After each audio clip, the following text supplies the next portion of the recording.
important was money for you? Very important. I don't even want to lie. So I come from Richestavi in KZN. It's a small township. And I was fortunate to get a scholarship to go to St. Mary's. And the contrast was very stark. Vumile Msweli, better known as Vumi. Her energy is infectious. Her laugh is my favorite. To say that she's a career coach would be an understatement because she's done so much more. She's the type of career coach who has walked in your shoes. And it was the most unhappy 8 months of my life. By the time I left, something in me had been broken that I had to refix. Wow. Knowing what I know now, I would have left sooner. Having worked to the top in her early 20s in corporate, being an executive career coach who's able to say, I've been in those boardrooms, I've started at the bottom and I've worked my way to the top. And when I quickly realized that when it came to my career, even at an exec level, at some point it's always somebody else who determines what's the next. Having a foundation, multiple enterprises that she was able to build all before she started to build the empire she has now that spans the continent. She's traveled globally and has a wealth of knowledge. Things are gone, things are moving, It completely changed. I thought to myself, this is the pits, but at least I have champagne, right? Which taught me my default setting. I did both. So by the time I was fully in my business, I also diversified my portfolio. So I had a strategy of net asset value, which is my property. Okay. I had cash flow businesses like shops. If you're a woman who wants to know how to negotiate with power and what it takes to build a career, one that she is helping others build now, this is a conversation that you need to listen to and take note. Hey beautiful people, and welcome to She Is the Podcast, a podcast all about women, their careers and their cash. I'm the presenter, Kopano. And I'm Nyaki, the producer. On this show, you can expect to hear real conversations with real women about how they navigated their finances as they climbed the way to the top of their businesses or in corporate life. Listen every week wherever you get your podcast or download a fresh episode on www.clubsheis.com.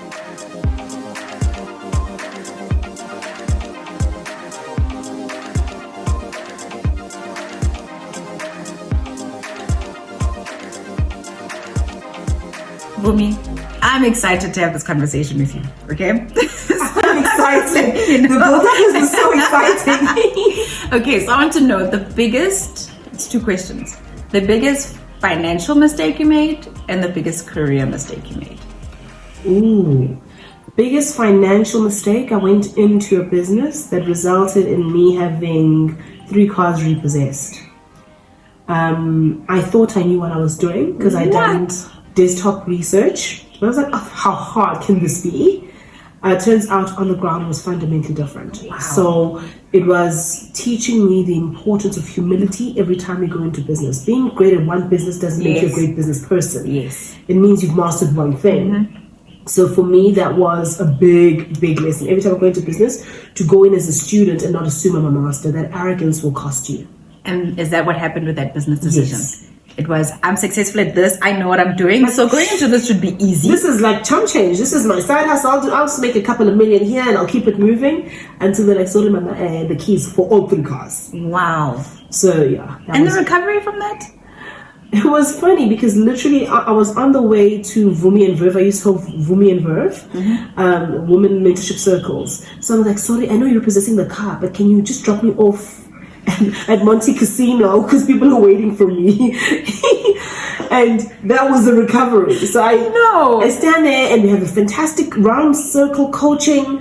And everyone leaves and I'm standing there with champagne with my friends. I'm like, guys, I just lost all my cars. Oh my word. You know the thing about repossession that people don't understand is you still have your clothes. Yeah. You still look the same, but actually back at the fortress, if it's still there by the time you are talking about it, things are gone. Things are moving. It completely changed. I thought to myself, this is the pits, but at least I have champagne, right? Which taught me my default setting.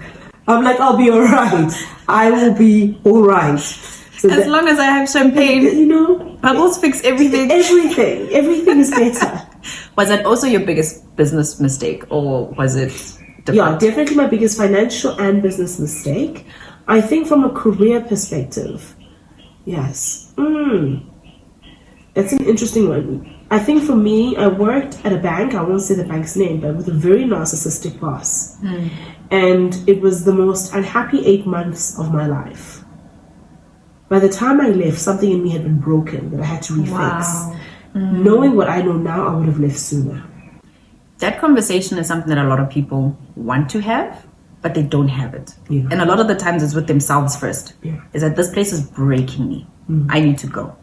I remember, because how it was structured, we'd have to phone clients and not give them the best option, but the most profitable for us as a bank.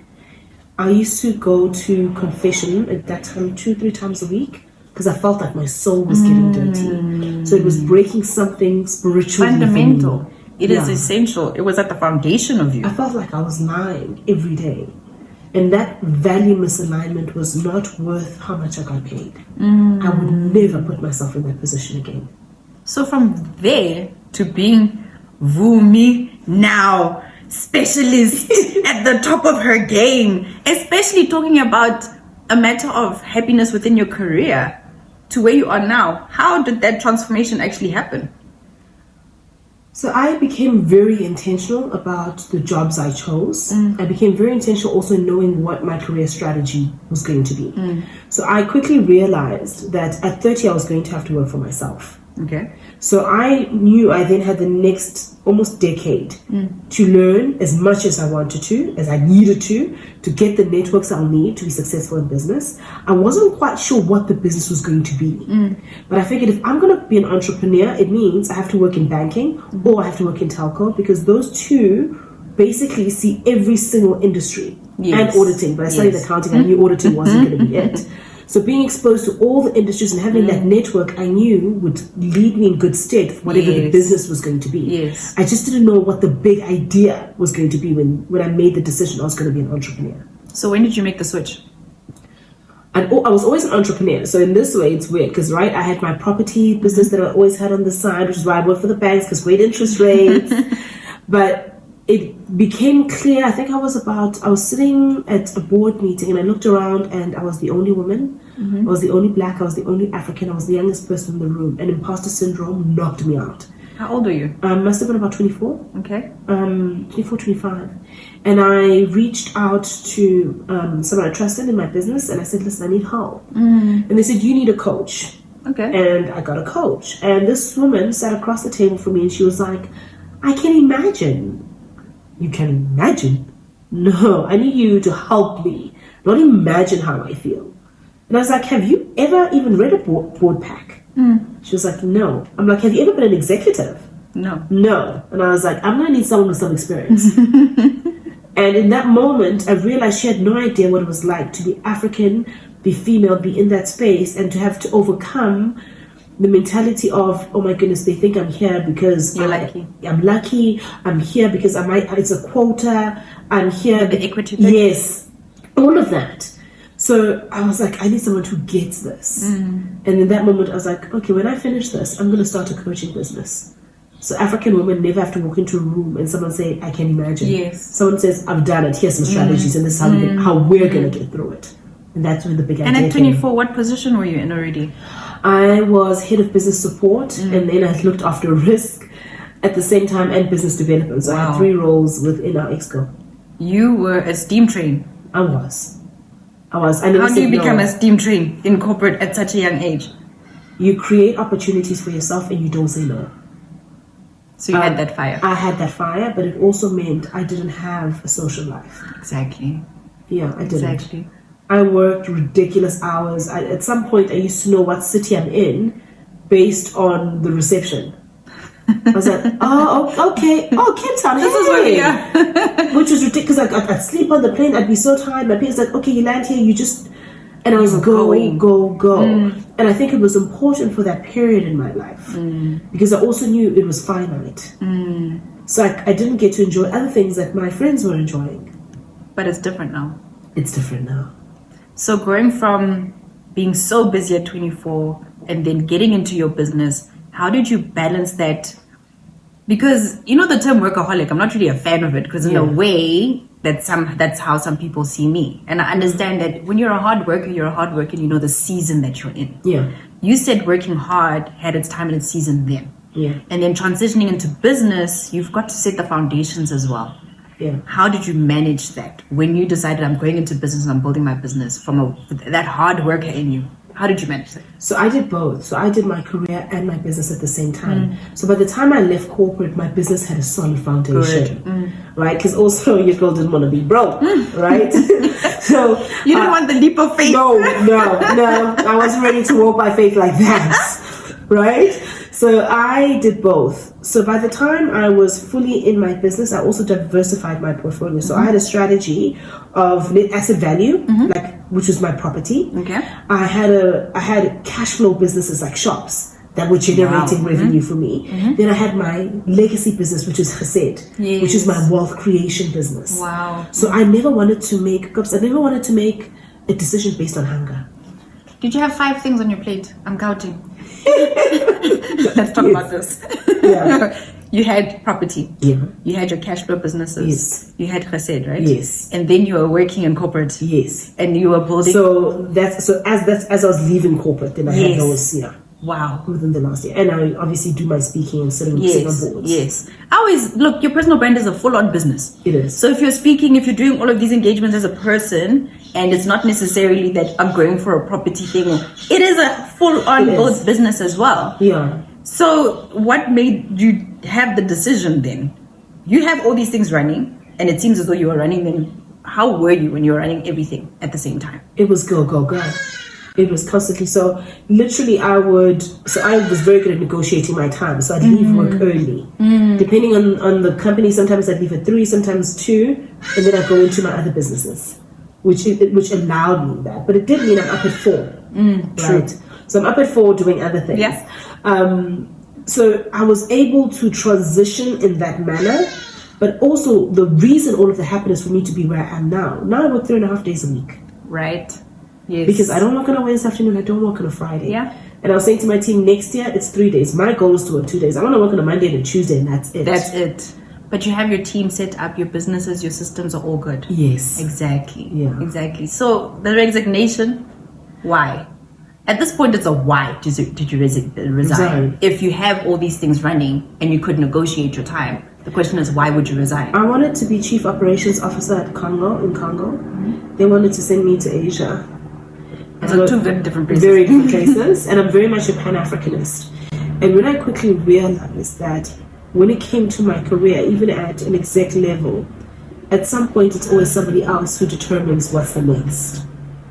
And I needed the freedom, and I also realized that from a personal perspective, I ticked off a lot of stuff on my bucket list.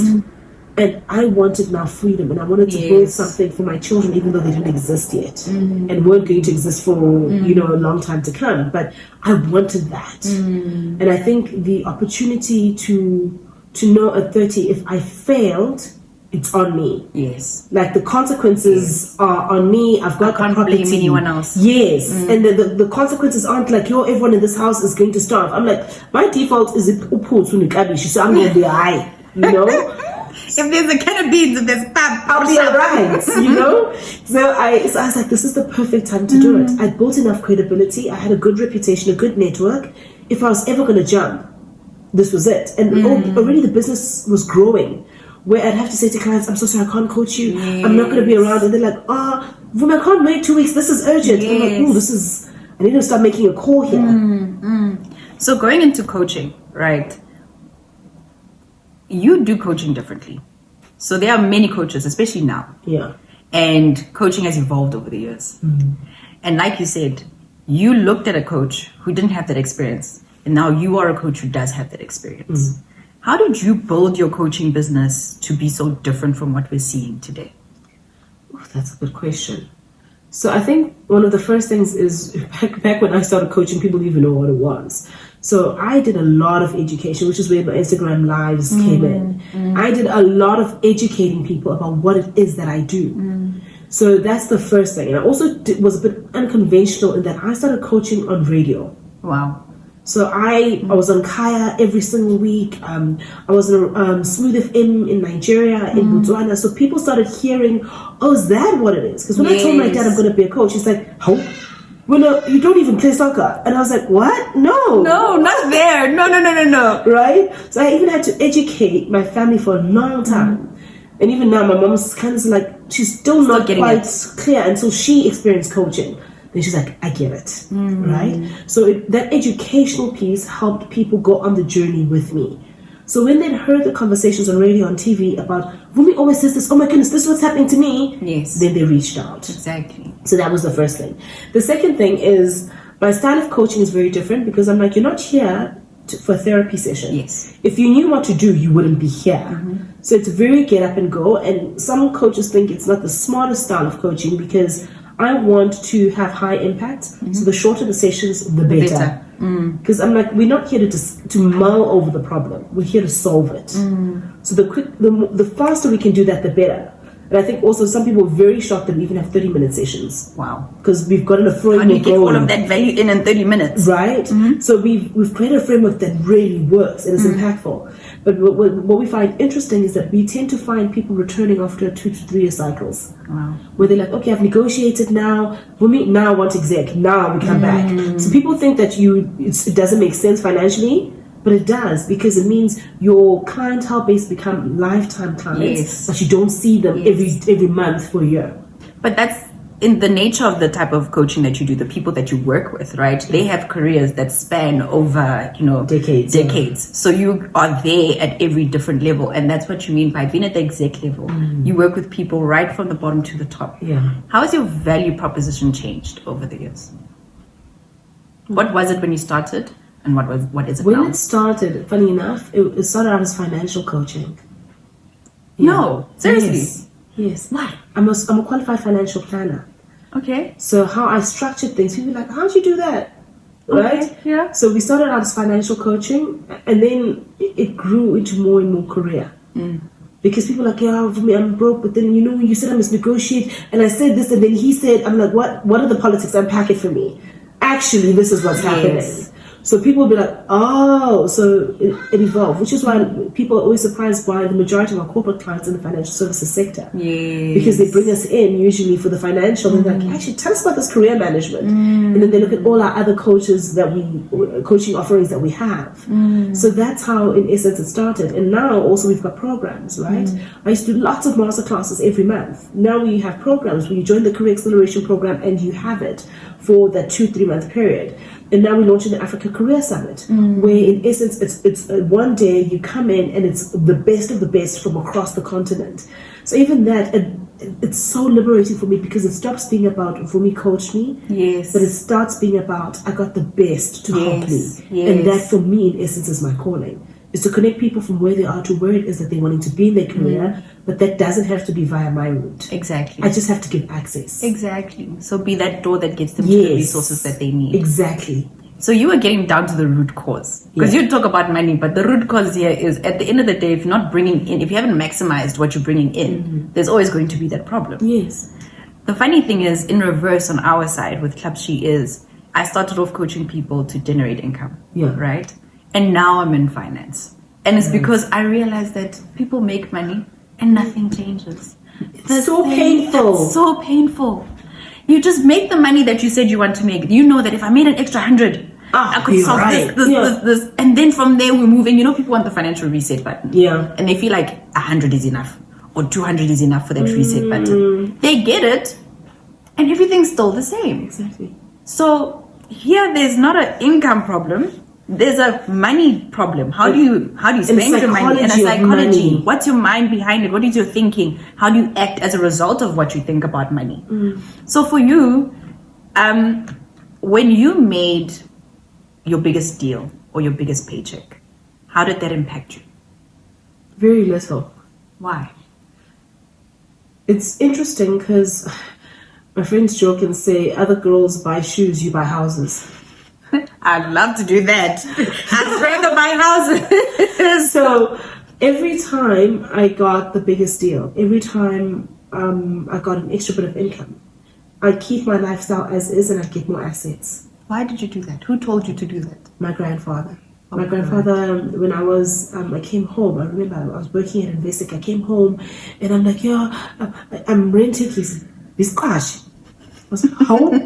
Yes, I'm a tenant. He's like, I've taught you better than that. He's like, in this house, every single month you see people coming to leave money. When are you giving money away? So that shifted how I showed up. So what ended up happening is I remember I lived in Blegari, I remember 20 Conrad Drive, in a little back room.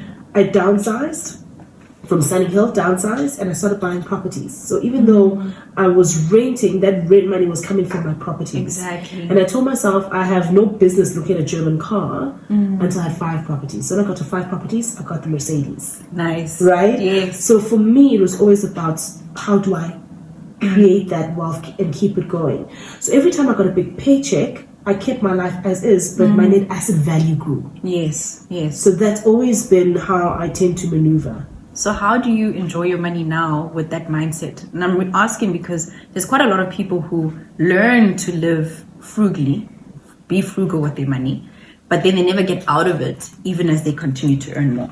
And they never even spend on themselves. So how do you go from keeping your lifestyle level low in order for you to build your net asset value to actually enjoying your money? So I used to have a bucket list of everything I want to experience. Like, I want to have a Manhattan in Manhattan. I want to have a Mai Tai in Thailand. Like, silly things. I want to skinny dip in the Greek islands, in the Mediterranean in a full moon. I wrote down everything I wanted to experience. So whilst doing that, and I was fortunate that I even chose organizations that were multinationals that would give me those opportunities. Right, when I was working for Barclays in the UK, it means I could jump on a train and go. So I very much experienced a lot. I've been to over 60 countries on the back of that. So I had to do a reset button actually last year to say, okay, what's the new I want to experience? It's a little bit different now. Like, I was like, oh, I want to go strawberry picking. Right? It's not necessarily I want to fly somewhere. Yes. Like, oh, Disneyland would be nice. So I make sure on a monthly basis I'm ticking that off. Wow. The experiences I want to have. Also for me, I had to think about what's important from a life value perspective. And I'm intentional. Every week I spend time with a different friend. Wow. Every week. That is intentional. So I'm able to connect on what matters to me. And that is the stuff that I enjoy. Like, even the traveling used to be, oh, it was amazing. Yes. But if I had to do it every single week like I used to, I wouldn't enjoy it. So knowing the experience I want to have allows me to enjoy my life. Because sometimes we think the enjoyment of life is just popping bottles and everything. Yes. That for me is that's not it anymore. It's a little bit different. But it had a season. And it was an important season because it also showed me the kind of life I wanted to build. Yes. And I don't know, I have the life I don't want to escape from. That is good. Yeah. And everybody deserves to have that life where I want to live my life. I like my life. Even like simple things like, I've always worn glasses, right? Yes. The fact that I had one pair, and I was like, no, guys. No. I've got like 12 pairs, depending on how I feel. Yeah. Like, those things bring me joy. So I think it's a nice balance of what is the monetary and non-monetary experiences I want to have, and then allowing yourself to have that as well. How important was money for you? Very important. I don't even want to lie. So I come from Echestaville in KZN. It's a small township. And I was fortunate to get a scholarship to go to St. Mary's. And the contrast was very stark. Echestaville, we'd be like, oh, yeah, there's no power. Maybe in 3 days they'll come back, right? Then I get to St. Mary's and my friends are playing polo with Prince Charles. Yeah. And what was interesting is I connected from a human perspective, but what they could afford from an experience perspective was different. And their happiness wasn't higher than the people I grew up with or home. But I was like, the experience is different. Things that they think about is not what we think about. The expectation is different. Exactly. They even dare to think of things that we just don't think about. Exactly. When you're busy in survival mode, it's very hard to pursue self-expansion because you're just trying to survive. Yeah. And for me, money became important for me to know that I could create for myself the opportunity to have freedom. Yes. And to not ever have to do anything, but to choose to do something. To want. And that's the difference between money and having money and not having money. That experience of going to a school with kids of a different caliber, let's just call it that. Yeah. How did it shape your life going into adulthood and corporate? think, I'll be honest with you, St. Mary's probably was the single biggest flip in the trajectory of my life. It is still till this day the space with which it's my compass. Our school motto was service before self, God before all. Wow. So even in doing something awesome, I'm putting myself forward as a service till this day. Yeah. I'll give you a good example. I came back from the UK unemployed. It was at book club with my St. Mary's friends. I was like, yeah, I'm broke and unemployed. One phone call, okay, we've gotten you a job. Yes. On my way here, talking to you, I was talking to one of my old girls. And we're like, oh, okay, did the deal come through? You need structures like this. What help do you need? Conversations. It's the alumni of schools like that as well is very important. The type of people that you're around. Yeah.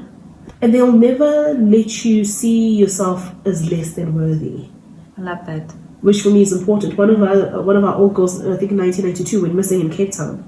In the WhatsApp group, she'd been missing, I think, for about 2 weeks. Someone said, one of us is missing. We found her less than 48 hours. Wow. Because people were phoning from the UK, putting pressure on the government. And you can't buy that. You can't. Right? So for me, the fact that they have the freedom to even allow such things to occur where we can make things happen is what I want to give myself and generations that come after me. So, Vumi, pre-St. Mary's, Yeah. where did you think her life was going? Where did you want to be as an adult? You laugh. I wanted to be a chartered management accountant because I saw it in a career book and it just sounded amazing. You just went through all the whole list and you're like, this one. I can pronounce it. It's this one, right? I won't lie to you. I also did the same thing. They gave you those books and then they had like all the titles and you're just like, you go through them and then it's like, this one sounds really cool. Sounds expensive. I'm going to do that one. Money. I was very fortunate. I went to Holy Family Convent. So a great small Catholic private school. Just different from St. Mary's in that, we came in at the time when we were the first ones going into multiracial schools. So those dynamics were a little bit different settling in. I was head girl in primary, never the sporty type. It was a beautiful childhood. I think the only difference is St. Mary's was just more exposed. Like at Holy Family, no one ever thought about going overseas. And the other thing is their minds were exposed. Yes. It's, I don't know how to explain it. Yeah. It was. And you even asked me, when I'm thinking about what you're saying about how did I help me maneuver from even a career perspective? A lot of the things I instituted when I got into corporate were things I learned at the dinner table from my friends' dads speaking. Wow. That's amazing. I love how you brought in your grandfather, who then said, you're renting. And then you bring in your friends' dads. Growing up, do you think you'll be that mom for other people? Other girls who are coming up? I try very hard to be. I think even with my own family, like I've had my nieces come from Duba to say, come to Joburg. You said you want to be a pediatrician. Meet Dr. Svea. She's a friend of mine. You get to... And I said to her, is this what you expected in the office? She's like, no, I didn't think, in Diamond is to breastfeed. I didn't think. She's like, I was like, you wanted to be a pediatrician. She'd never been to a pediatrician's office. So for me, it's very important that as I walk through the door, I leave the door open. Yes. But now it's not just leaving it open, it's pulling a few people forward and say, can you see that view? Can you see that view?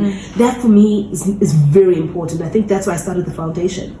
I started the Hussein Africa Foundation and we've been running since 2017. A lot of people don't even know about it. Yes, yeah. We do work up in Musina, in Maidbridge, work in Tuba, in places where people normally wouldn't have access.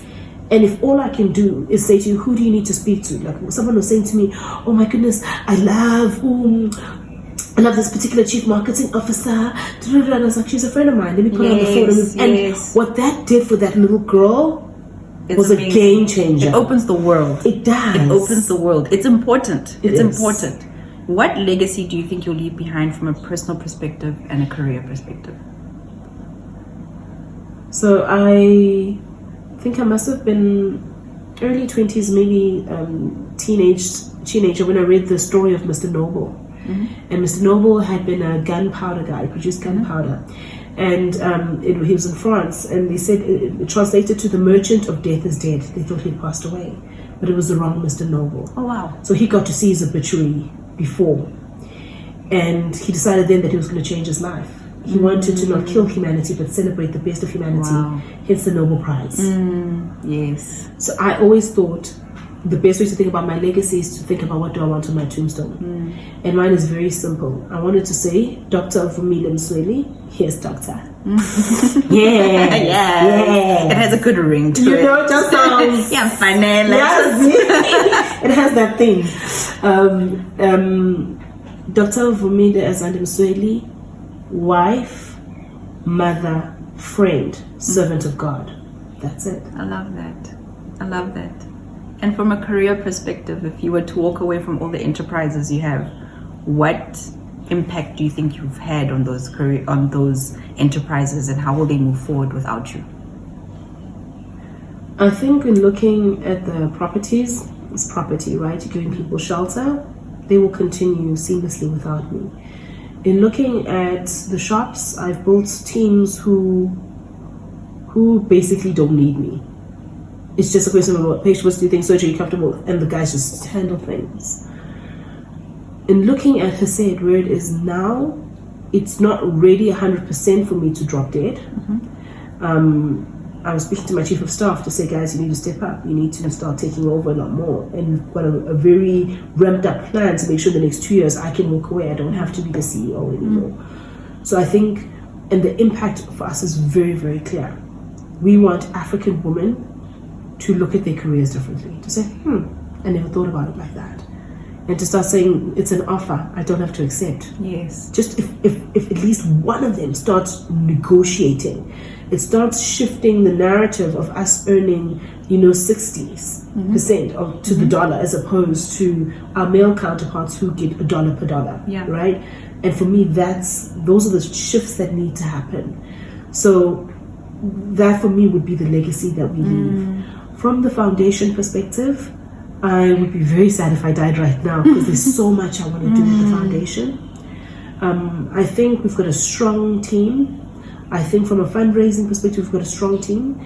I think from an execution perspective, we're getting the right people there. But I want it to be the kind of thing where even if I drop down dead, it continues. That is beautiful. So we have this thing to close off. She is ... What are the 3 words that you'd put there?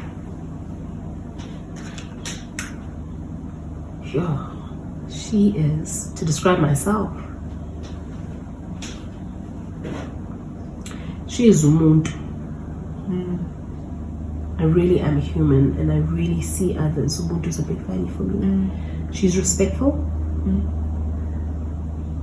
and she's a badass.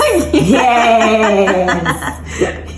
I love that you ended with that word. I love it. And that really brings, I feel like the conversation comes full circle to that moment when you sat with another career coach and they hadn't walked in your shoes, to now being the type of coach who has walked in those shoes and has brought other people more expertise in for the bigger picture of helping women negotiate with power in their careers. Vumi, I am so happy we had this conversation. I've got chills now because I'm just like, we did it! Thank you for having me. Yeah, well done. I'm so proud of you for doing this. Thank you. You are inspirational. You are amazing. Your energy is one of the best energies in the room always. And I'm so excited for what you're doing with the Career Summit that you have now and everything that is coming. So thank you. And I pray for the best for you to come. Amen and amen.